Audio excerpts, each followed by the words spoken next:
Oh my God.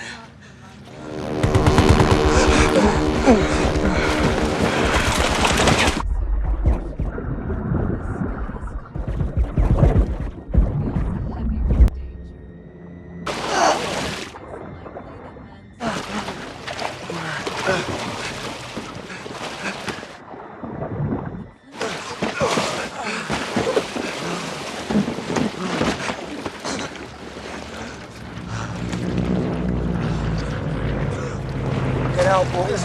Get out! Come on!